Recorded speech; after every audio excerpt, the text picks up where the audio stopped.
Okay, so 6 areas I'd never invest in coming up.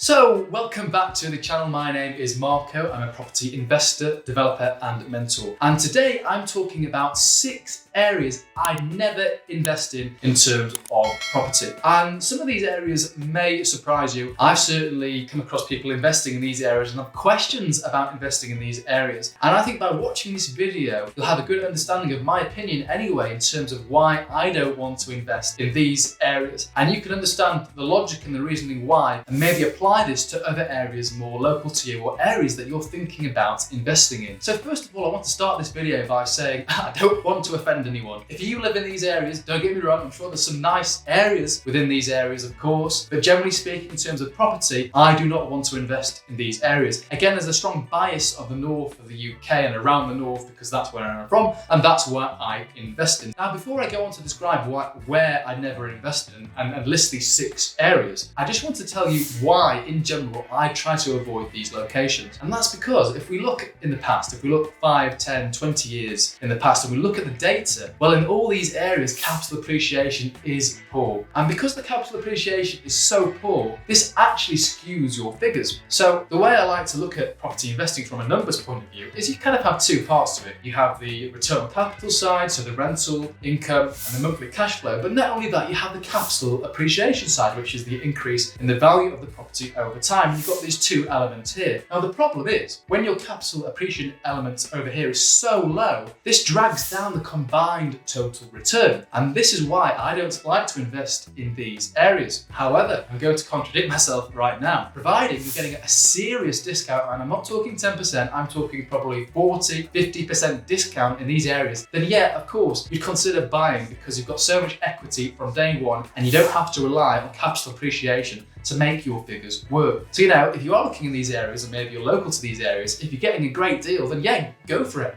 I would too. And if you're getting an agent to manage it, just make sure you account for 10 or 12% plus VAT for them to manage the property for you. So coming on to number 1, the first area I'd never invest in, and this is quite a popular area, and I'd say probably every week or two someone asks me, oh, should I invest in this area, Marco? Or they'll show me a deal in this area and I think, okay, give me 5 minutes. I'm gonna have to explain something. And number 1 is Blackpool. Now Blackpool has had its day. I'm sorry to say it's had its day. It used to be the place to go to, 50 years ago on holiday before the emergence of package holidays and things of that nature. But Blackpool, in terms of property, and certainly in terms of property investing and capital appreciation outlooks, is extremely poor. And the reason for this is people are actually leaving Blackpool, not moving to Blackpool. And because of this, demand is just decreasing. Well, as we know, if demand is decreasing, well, what happens to price? Price falls too. So this is the main reason why I would not invest in Blackpool. Now, don't get me wrong, in Blackpool you can get some phenomenal yields. You can get yields in excess of 10% in Blackpool, but it comes at a price. And the price is a very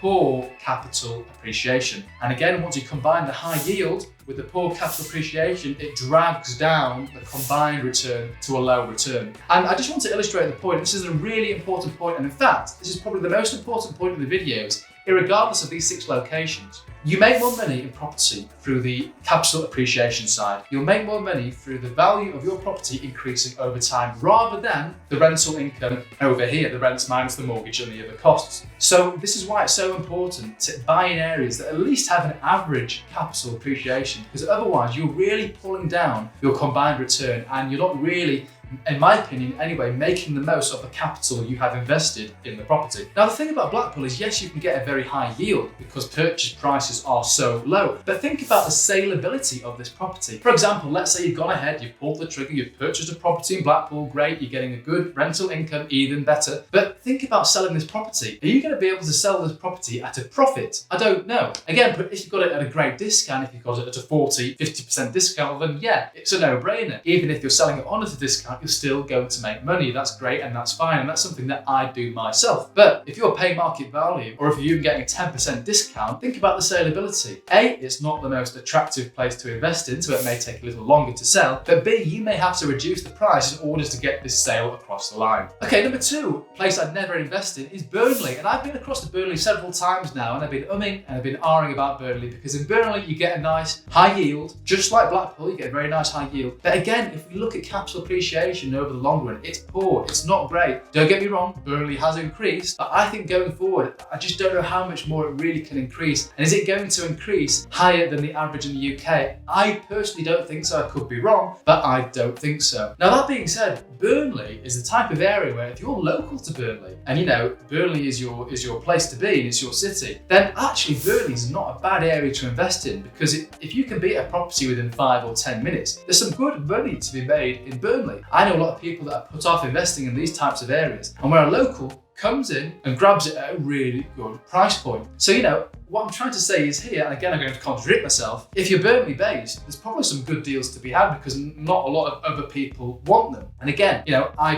build a relationship with the agents in those areas, show them that you're serious, you know, buy a few properties from them, have that cash in the bank to show proof of funds, and you never know what can happen. They'll start feeding you properties, and maybe you can get them and acquire them at really good price points. Number three, following on from Burnley, it's the 3 Bs, and we come on to Blackburn. Blackburn is similar to a Burnley, it's not too far away. In fact, I think I'd probably rate Blackburn below Burnley, in my opinion anyway. There's not too much going on in Blackburn nowadays. You know, Burnley at least is a bit more going on, you know, in the past kind of 5 years. But Blackburn and places like Accrington and those places in that part of Lancashire, you know, you'll really struggle to get good capital appreciation. Number 4, right, we're coming on to a different part of the UK now. We're going to go to the east, and this is Scunthorpe. I've looked at investing in Scunthorpe in the past. In fact, I looked at doing a development in Scunthorpe in 2017 or 2018. And again, the GDV, the gross development value, the value of the property at the end of the development, was just so low. You know, once you factored in your build costs, in fact, you'll be lucky if you're going to make a profit at all. And this is why, you know, building in areas like Scunthorpe and areas that have a low residential value, there's not much money in it, because after you've paid to actually build the property itself, you know, you'll be lucky if you make a 10 or 20% margin. Scunthorpe, don't get me wrong, just like all the other locations in this area, you can get a very high yield, but don't be tempted to chase that yield. It's going to bite in the long run, and it's going to bite in the long run because it's going to drag down your combined return, because the capital outlook and the capital appreciation is probably going to be less than average. Okay, so number 5, we're sticking to the east, and that is Grimsby. As the name suggests, it may be grim. No, apologies for anyone living in Grimsby. It's not actually that bad, and there's some beautiful areas of Grimsby, but actually, in terms of property, it's an area I avoid. Again, if you're a local, you will know the area far better than how I know Grimsby, and maybe you'll know certain pockets to invest in. But again, if we look at the data, it tells us poor capital appreciation on average over the long term. Yes, just like the previous example, you can get a good yield, and it may be perfect actually for Grimsby-based investors, because you'll know the ins and outs of that particular area, and maybe other investors from down south are put off in investing in Grimsby, and you can come in, get this deal across the line at a very good price point. Okay, so number 6, last one, we're going to go right to the north now, the northeast. I'm going to talk about Hartlepool. Hartlepool, number 6, is an area that I would invest in. Again, property prices in Hartlepool are just so ridiculously low. It's quite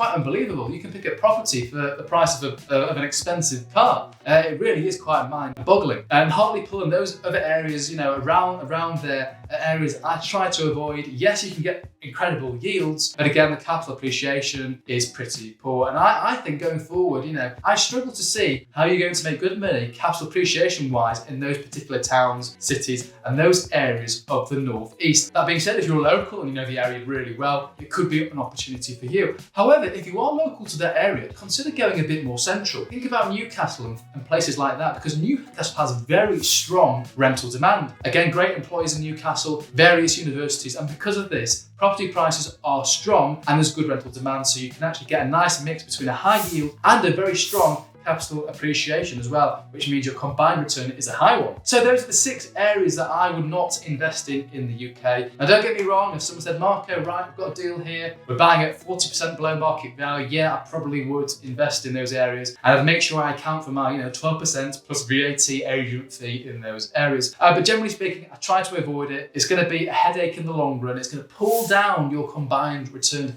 Do not chase a high yield. A high yield is going to bite you in the long run. Yes, if you need to step back from your 9-to-5 job, yield's really important. Cash flow is really important, but don't be tempted to maximize that cash flow and maximize that yield, because the opportunity cost is a very poor capital appreciation. So that's the take-home lesson from today's video. Well, I hope you've enjoyed the video and it's given you a bit of an idea of the logic behind my investing, what areas I don't invest in. And then for those of you that subscribe to the channel, every Tuesday and every Thursday at 2 o'clock, I release a full-length video. So please do stay tuned for that. Now, YouTube tells me the majority of people watching this channel are not subscribed. So do me a favor, it means a lot to me. Please do consider subscribing to the channel. We've got some really good content, as you can see, a lot of buy-to-let content, a lot of property investing content, finance videos, videos of my past deals. And in fact, I've just released a video on 5 areas, 5 hotspots, buy-to-let property hotspots to invest in. I'll put a link in the description. Here's a picture of the thumbnail. So consider watching this. Now you know where not to invest. Well, watch this video and it'll tell you where to invest, especially if you're based in the north of the UK. So thanks very much for watching this video, and I wish you all the very best with your property investing. Goodbye.